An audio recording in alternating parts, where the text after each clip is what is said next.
Hello and welcome to Study IQ. I am your friend Rahul Saigaunkar. I hope you are all in good spirits today. The agenda for today's discussion is startup ecosystem in India. Now we all know that for last decade or so, India has taken some giant strides in terms of developing a startup ecosystem in our country. Globally, we stand at number 3. After United States and China, India comes at number 3 in terms of number of startups that are developing by the day.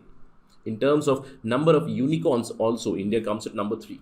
So this clearly shows us that in India, yes, we have done a lot of things for developing a sound startup ecosystem in our country.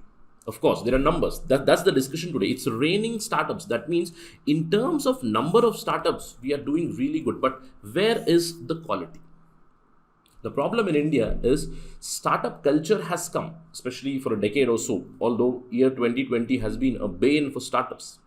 2020, the year of pandemic, has seen a slump in number of startups that are emerging in India. But again, we have gotten back from 2021-22. Again, the startup culture has emerged. That means it is resurging back. But the problem with India is that within first few years of startup beginning, many of them close down. So our discussion today would be to understand the startup ecosystem in India. Of course, the numbers are increasing, but what are the core problems that are going on with the startups because of which many of them are closing down very soon? Let us begin our discussion with a question, right?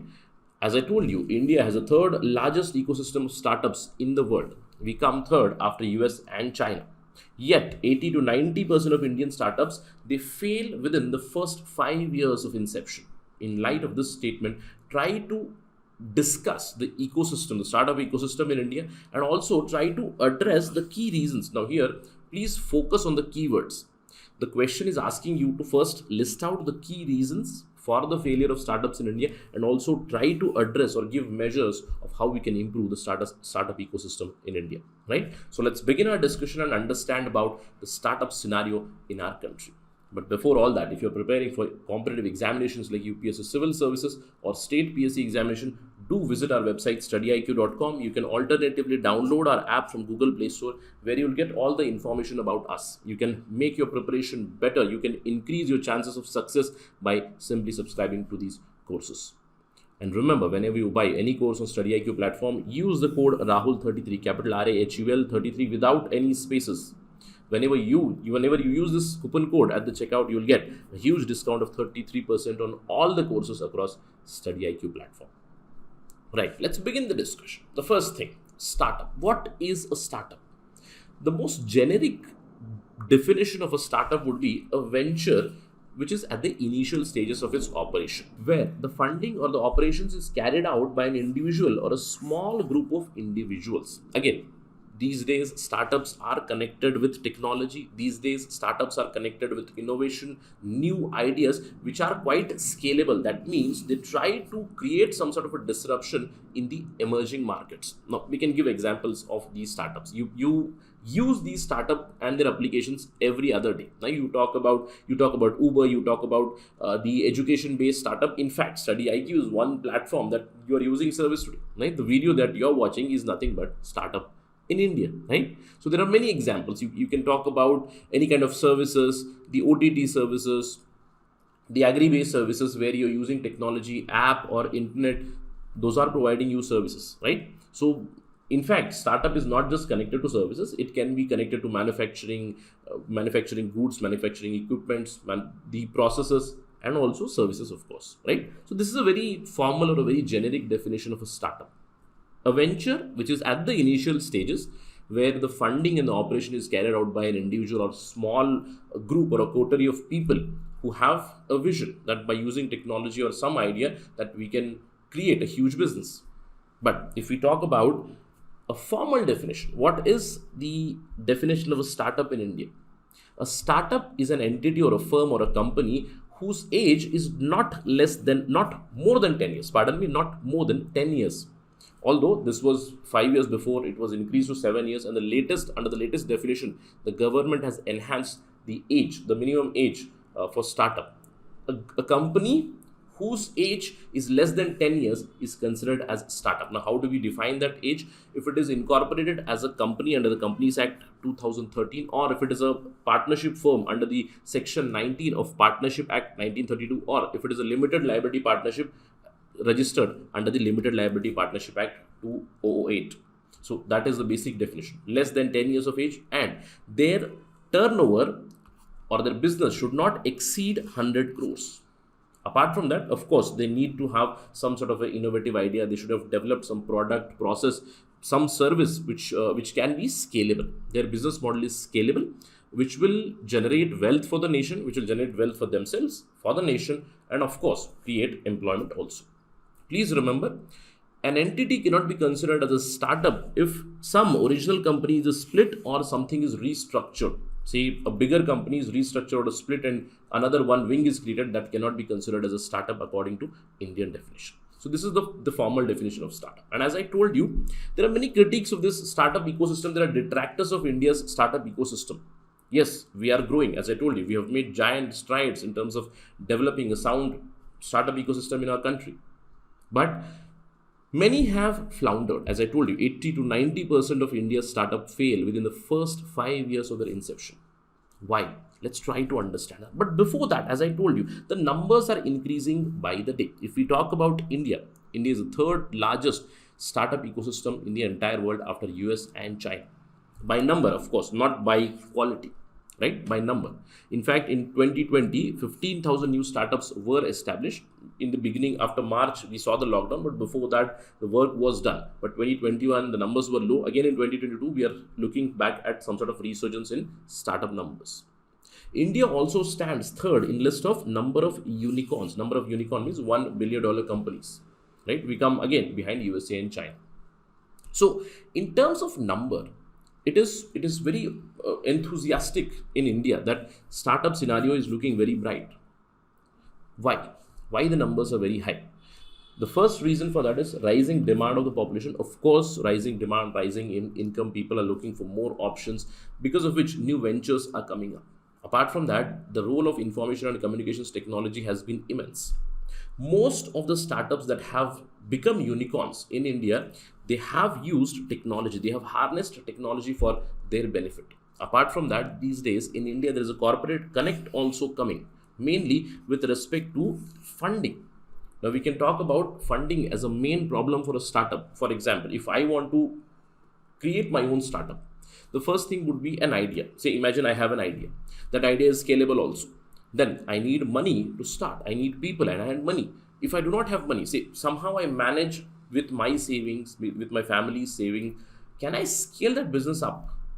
No, I still need funds. So funding is one of the problems in India, and corporate connect is coming. I'm quite sure you must have heard about Shark Tank, right? There was Shark Tank US before. Now you must have seen Shark Tank India also, where the big investors, they look for ideas, they look for scalability, and they tell that I'm going to take some stake in your company and you grow your business.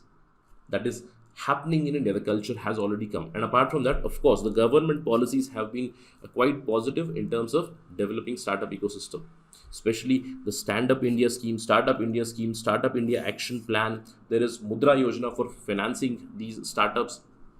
Government regulatory measures are trying to be eased up in India. We can talk about the ease of doing business. We are slowly and steadily increasing or improving our rank in terms of ease of doing business. Yes, there is a lot of scope of improvement there, but still we are on a positive note. Now, because of all these things, startup ecosystem is growing, or number of startups are growing in India, not the quality per se. That's why I told you 80 to 90% of startups even today in our country fail. What is the reason behind this? Let's try to analyze some of the reasons behind this, and let's try to address those. The first reason, as I told you, is a shortage of financial resources. We need money to start a business, right? To create a startup, the first thing is an idea. An innovative idea is needed. That idea has to be scaled up. A proper plan of action is needed. But for implementing all these things, we need money. There is shortage of financial resource in India.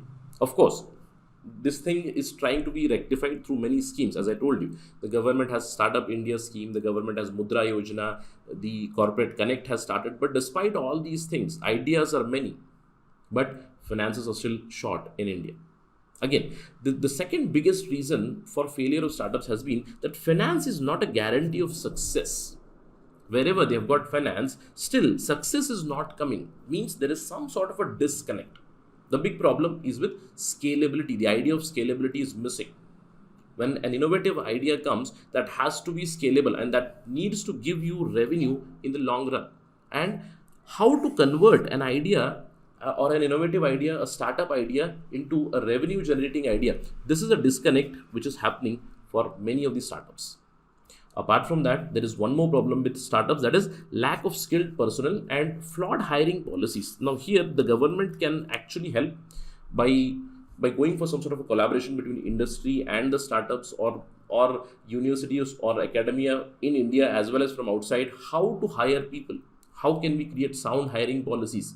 We do need skilled personnel. How can we find skilled personnel? It is said that 90% of engineers in India are not employable after they pass their engineering colleges. Then where are the skilled personnel in India? That's the problem. So we need to improve our education system also. Apart from that, there is intense competition in India. Now this is same thing. This is a problem for everybody, right? Intense competition is there in India. If we have a population of 135 crore, there is bound to be competition, isn't it? You talk about your own exam. You're preparing for UPSC Civil Services or State PSC or any other competitive exam. Don't you have intense competition? You do have. But if your preparation is up to the mark, if you have a sound plan, then the chances of success are high. The same applies for a startup also. If the idea is good, if you have technology behind you, if you have innovativeness in you, if you have good personnel with you, if you have a good hiring policy, if you have good HR policy, if you have funds, then you can succeed. Yes, intense competition is there. That should not lead to cutthroat practices. That's the problem, right? Apart from that, another issue is poor branding and growth strategy in India. Poor branding is of course a problem. Many a times, great innovative ideas which are highly scalable, they do not grow. And mediocre ideas, they grow because they have a better branding and growth strategy. Now here, the government has to complement. Of course, we speak about Startup India. We speak about Atmanirbhar Bharat. We speak about the Mudra Yojana. The government is providing finances. The government is starting the engine. But there is a need to put the first gear and help the startups to start the vehicle basically. Whenever we learn how to ride a vehicle, like with the gear, now you need to understand the timing of how to slowly leave the clutch. Or whenever you're learning a car, it's said that you need to understand the clutch system.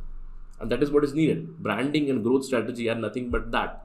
When you start a vehicle, you need to accelerate it, and this is what is needed. Apart from that, in general, we speak about being number 3. That means in India, there is still a lack of risk appetite. We have great potential in terms of enhancing the numbers also, right? And there is a big problem. In India, there is a bias of all the startups towards the urban areas. Again, this might be because of digital divide. We need to rectify this digital divide. If we talk about any sort of startup, say talk about the big startups today, let's try to understand why there is a bias towards tech. If we talk about the big startups, most of them are e-commerce based. We can talk about Amazon, Flipkart. There are B2B businesses. Then there are mobile apps. Then you can give example of many startups, many ideas, many services that are mostly urban centric, that are mostly based on the digital platform. And in India, we do have a digital divide problem. That means the entire business is missing out a huge chunk of consumers. So that consumer appreciation or consumer catching strategy is needed, which is missing out. And of course, we do have non-technology based startups also, but the number is quite less here. Again, there is one more pointer that you need to understand. Because of this focus on technology, the very important idea of creating employment by startups is not being achieved. And on the non-technology based startup, one of the biggest positive is they do create employment, and we do understand the problem of unemployment in India is quite immense. So these are some of the issues because of which we see that India's startup ecosystem, which has great potential, it is being hampered. So the entire idea from this discussion is that government is trying to push the startup, but they need to handhold them further. So what needs to be done? Whatever problems we discuss, we need to find solutions for that. If there is a problem of finance, then come up with viable financing mechanism. If the government cannot come up with viable financing itself, then it needs to find other alternative sources. For example, funding from outside, foreign investors. And for that, removing administrative bottlenecks is needed. As I told you, yes, we are improving our rank in ease of doing business, but still, it takes about a month to begin a startup in India. And it is single digit in many countries. For example, in USA, in China, it is in single digits. Means the number of days required is in single digits. Apart from that, we need to come up with more consumer-centric startup models. Of course, there are many innovative ideas, right? Say, for example, if I have an idea, say I want to create a startup where I'm going to create, I'm going to create a cover, an innovative cover for iPhones, right? A very good idea. But who am I serving? Am I able to capture a bigger chunk of consumers, right? iPhone itself is, I'd say, a luxury good. And if I am creating something for the iPhone or something which will help the iPhone, then I'm not trying to expand my consumer base. Of course, in terms of revenue, I might go really high because it's a luxury good. But in terms of reach to the consumer, it would be low. So we need more consumer-centric startups. Apart from that, we need a focus of our startups to move to tier 2 and tier 3. Pardon me, this should be tier 3, tier 2 and tier 3 cities. And of course, a shift from urban to rural. This is very tough. Why? Because we need to address the digital divide. Why the companies? Of course, every startup wants to expand their consumer base, but there are certain limitations. As I told you, we do have a bias towards the technology-based startups. And a tech-based startup, it needs to cater to the urban areas because the digital consumers are more there. Once we address this digital divide, then digitalization, digital education, the digital infrastructure would eventually reach in the rural areas, and rural area consumers can also be harnessed here for the startup, right? So we do need to focus on tier 2 and tier 3 cities. Apart from that, proper branding and strategy tools have to be developed, and here the government has to play a role. As I told you, the government is pushing. See, Make in India, Startup India, Digital India, Atmanirbhar Bharat. They have created enthusiasm in the early stages of a startup. That is why we are growing. As I told you, in 2020, 15,000 startups. But let's talk about China. In China, it is at least 7 times higher in terms of numbers. They create or they come up with more than 1 lakh startups every year. Of course, again, we need to enhance the numbers also. We need to enhance the quality. For that, wherever the gaps or loopholes are there, the government has to plug in, and proper branding and strategy tools are needed. If the government is not able to do this, then the government industry collaboration can do it. Government, academia not just from India, academia from outside. The big business universities can be brought to India, right? Through which we can plug this gap. Apart from this, yes, we do understand technology is something which is very important for any startup. Tech-based startups are needed. We need to focus on deep technology in future, yes, but we also need to balance that with traditional startups, because there has to be balance always. Traditional startups, they will have huge employment opportunities. They will have huge employment potential. So we need to balance these things. As I told you, the entire conclusion out of this particular discussion is that in India, we do have great enthusiasm for startups. Everybody wants to create a startup, including me, right? But again, that push, that zeal is needed so that we go for a long run. Startup should not be a short-term idea. Yes, it starts with the term startup. You begin. But that journey has to go for decades together if we are to turn a startup into a unicorn and then into a big company which is world famous, a multinational company basically. And that should be the idea for startup ecosystem, startup scenario in India. We hope that these loopholes or the issues would be resolved very soon, because the startup culture, startup ecosystem in India is looking very, very bright. If there is any development over this, we'll discuss that again on Study IQ. I hope this was a fruitful session for you. And if you have liked this session, do follow me on social media. My social media ID is @RahulSai222. My Facebook, Instagram and Telegram channel ID are same. If you have any queries, any doubts, if you want to connect with me, you can directly message me on Instagram. I do reply on weekends. Thank you for watching this video. Jai Hind.